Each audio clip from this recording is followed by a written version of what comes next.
dititipkan kepada seorang pembimbing untuk keluarga besar keraton di situ.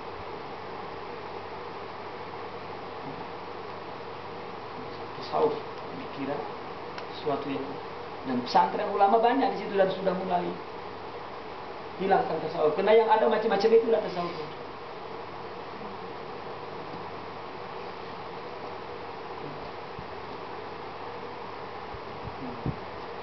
Jadi anak dakwah di bidang fikih lah daripada di bidang tasawuf. Fikih zahirnya saja dan PC begini harus sudah takwa. Selesai. Ketika tasawuf lah konsentrasinya kepada rohani. Sampai kalau belum mati belum selesai lagi menjual.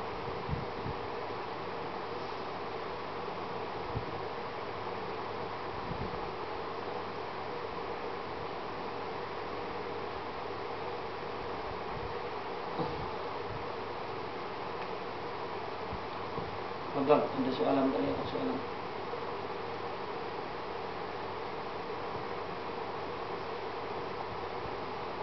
Makar itu memang Allah adakan untuk menguji. Karena hijab itu selain Allah itu hijab dan selain Allah itu makar. Hijab, makar itu juga.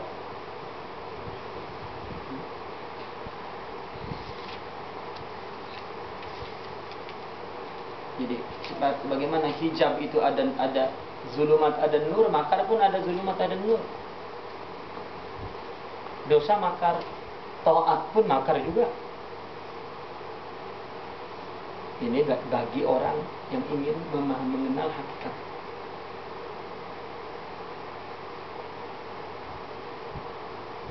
Artinya, ketika orang minta, orang tua misalnya, anak mintanya, datangnya mau minta harta, minta uang saja, minta saja. Datang ayah minta, ayah minta. Akhirnya ayah udah macam, ya, anak ini hanya maslahat. Ya, kalau ada maunya dia datang ke rumah, dia buat apa, dia akhirnya tengok, minta lagi. Kalau misalnya ada perlu dia datang ke rumah, dia buat apa gitu.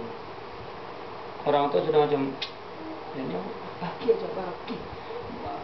Mau apa? Mau agar segera, cepat sudah. Cepat dia pergi karena tak mau ada di sini. Kalau memang maunya itu bagi cepat. Maka kita kalau selalu mudah, ada perancangan apa ini Allah, ada makar apa ini Allah. Jangan-jangan Allah tak mau kita. Malah lupa lagi, memang saya ini hebat. Selalu saja apa-apa yang saya perlu itu Allah selalu bagi. Masya Allah, ya Allah.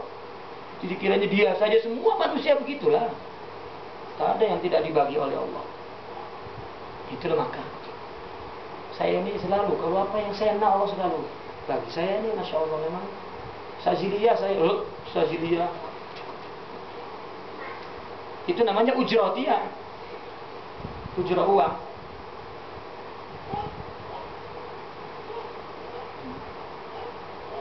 Saya jumpa dengan satu ulama di Indonesia.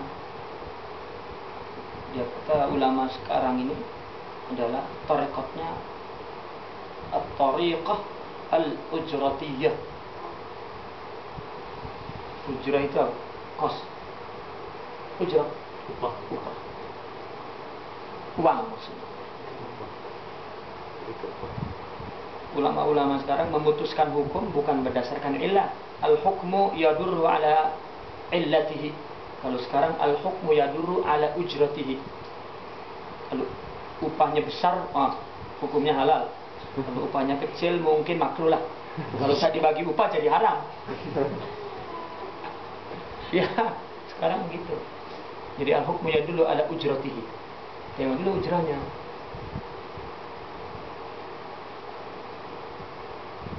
Di Indonesia ulama hanya untuk menjadi tempat, ada istilah politik sekarang pemilihan raya, pilkada, pemilihan, apakah itu? kepala, pimpinan, daerah, menteri, memilih menteri, karena dipilih menteri di Indonesia. Jadi kalau musim pilihan raya itu memilih menteri, lama, serban, mana-mana. Karena menteri mau minta ulama ini banyak muridnya, jadi supaya muridnya milih dia bagi uang, berdoa terus.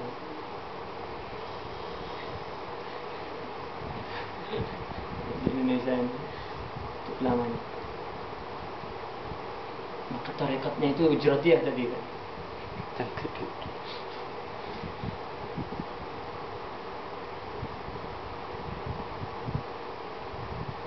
Makar maknanya jahat, sebetulnya rancangan itu yang tepat. Jadi kalau Allah bagi kepada kita itu bukan karena amal kita, karena memang Allah mau bagi. Jadi ketika Allah bagi, mau apa ini Allah? Karena orang yang ingin Allah dia tak mau dibalas kecuali dengan balasan melihat Allah. Kalau dibagi balasan lain di dunia ini, harus dia merasa tidak tentram, karena itu bukan Allah. Orang bangga dengan dia hebat, dengan jalan di air, dengan terbang, dengan selalu mudah. Kita kan maunya selalu mudah, nggak mau susah. Justru dikasih susah itulah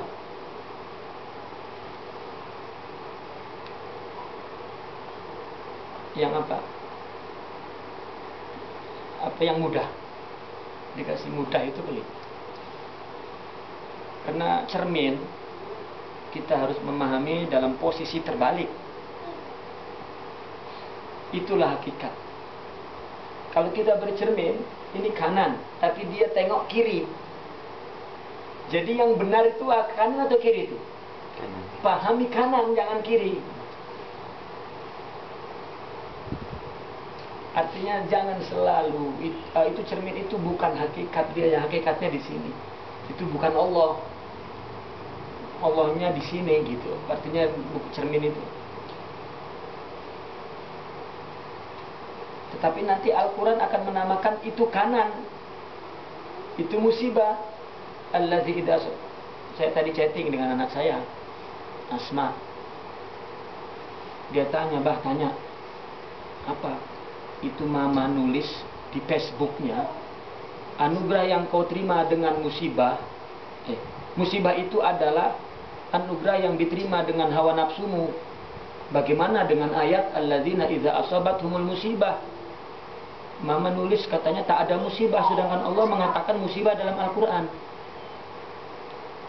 Barusan saya tinggal saya, iya. Ini dijelaskan. Musibah itu orang menganggap bahasa Al-Quran itu bahasa yang sesuai dengan akal manusia, maka ya, fahim. Mungkin dia pelik, Al-Quran disebut musibah, tapi ibunya dia kata bukan musibah.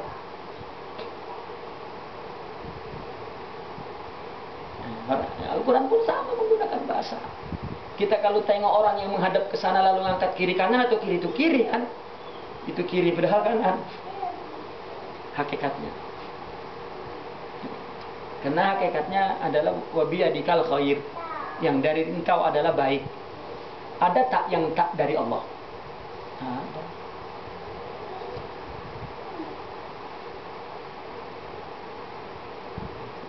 Jadi makar itu adalah tajalli Allah, bukan Allah.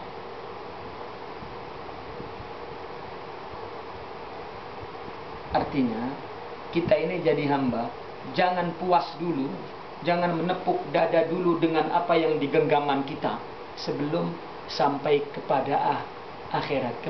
Sebelum kaki ini injak surga, jangan, belum selesai. Ini masih berubah lagi. Itu maksudnya. Nanti tertipu oleh dirinya sendiri, karena itu bukan Allah. Hidup ini pun harus dipahami dengan prinsip itu.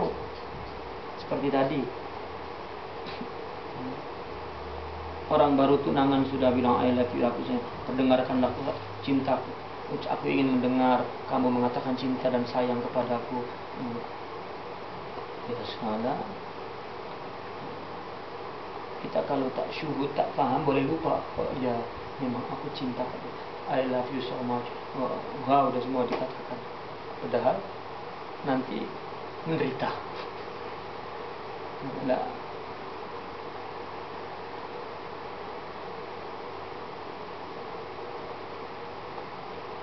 karena bukan itu yang dimaksud. Yang dimaksud besok jika sudah menikah melaksanakan kewajiban, bukan meminta, menunggu. Berbeda. Besok kita menikah dengan suami istri, apa langsung mana nih bahagia? Loh, kok mana bahagia?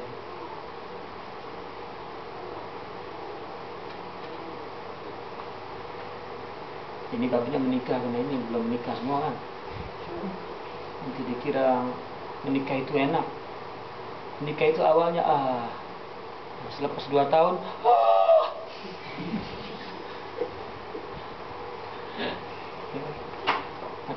hati-hati, jangan salah ahlan sini. Fadhal. Jadi Syekh, kalau itu macam mana dengan khauf wa raja? Nah,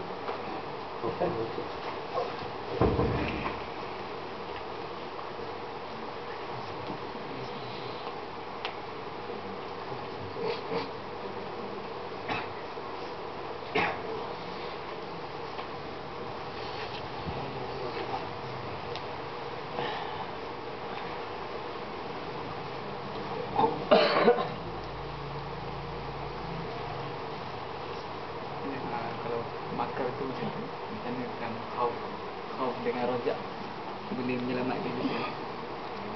Takut dan harap kita berdoa. ya, khauf waraja adalah adab. Adab yang tinggi. Seorang makin tinggi, makin punya rasa takut makin tinggi lagi. Karena Allah akan bagi Allah akan bagi banyak yang disebut futuhat. Maka dia takut, ini aku tak nak ini. Roja umpama 2 sayap yang berjalan. Tak mungkin orang satu sayap emang dengan 2 sayap. Seperti begini umpamanya.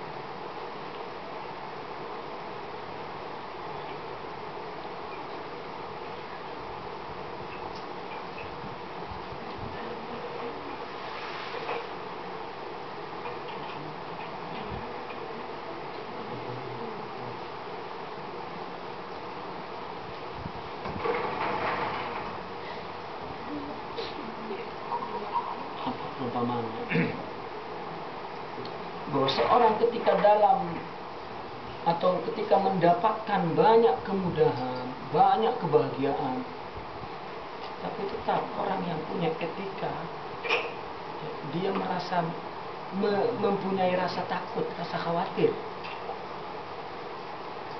akan apa? Akan hilang, akan lenyap, akan berhenti.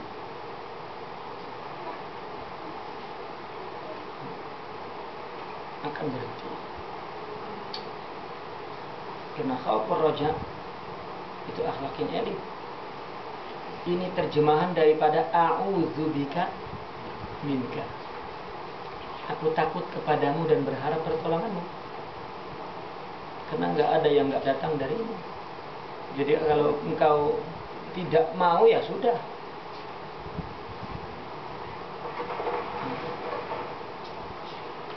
Itulah khauf raja. Bukan di dalam Ihya Ulumuddin, Imam Al-Ghazali mengatakan khauf ar-raja itu adalah satu adab yang elit dalam ubudiyah. Apapun kita melakukan tak boleh 2 itu hilang. Kita kalau sudah mulai hilang itu 2, nah ini kita mulai kena makar. Mulai kalah, mulai jatuh.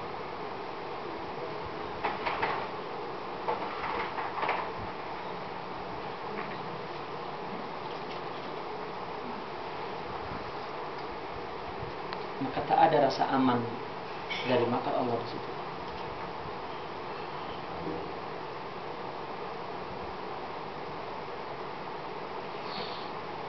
Seperti yang dikatakan tadi, sebelum kaki itu menapak ke surga, mana di sini? Innamahu fal khawfu man lazamahum fi sa'iril maratib ila an yad'u aqdamahum fil jannah. Takut selalu menyertai mereka dalam setiap angkat tingkat peringkat yang Allah berikan.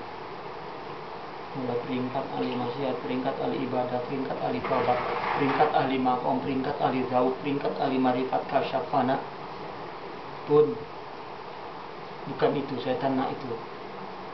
Kena sampai kakinya berada di surga. Kama qala Syekh Yusuf. Kita suruh rehat, dia kata kau suruh aku rehat. Tak ada rehat kecuali kaki ini sudah menapak di surga baru rehat. Artinya rehat aman daripada makar Allah. Kata Imam Syarani, kecuali Nabila yang aman. Karena takut, dia takut ta'zim, bukan takut min makar Allah. Takut, mereka takut ta'zim dan takut ijlal. Artinya takut dia bentuk pengagungan pada Allah.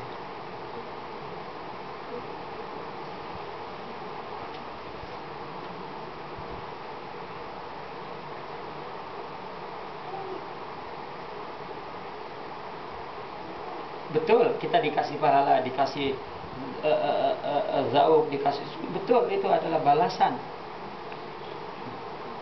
Tapi jangan sampai berhenti di situ, itu maksudnya. Jangan sampai berhenti di situ.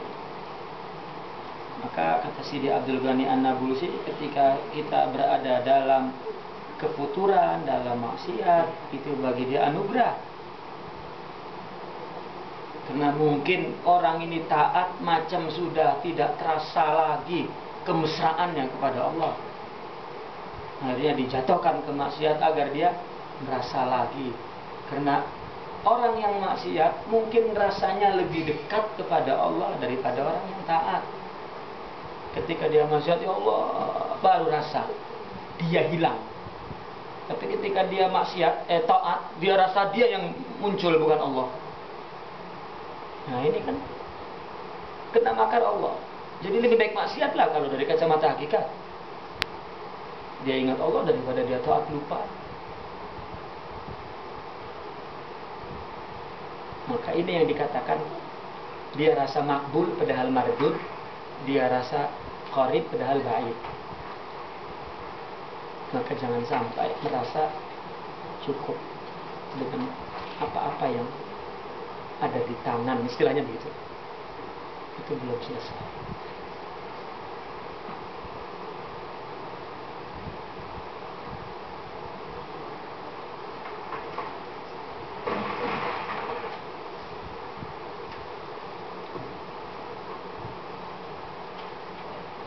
Dari muslimat ada soalan.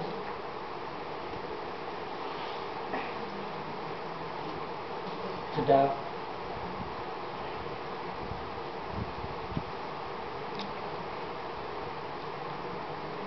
kemarin yang kimia usaadahan sudah habislah.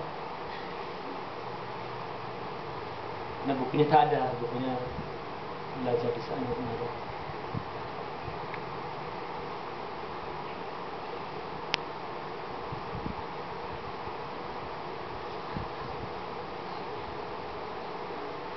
Tak ada.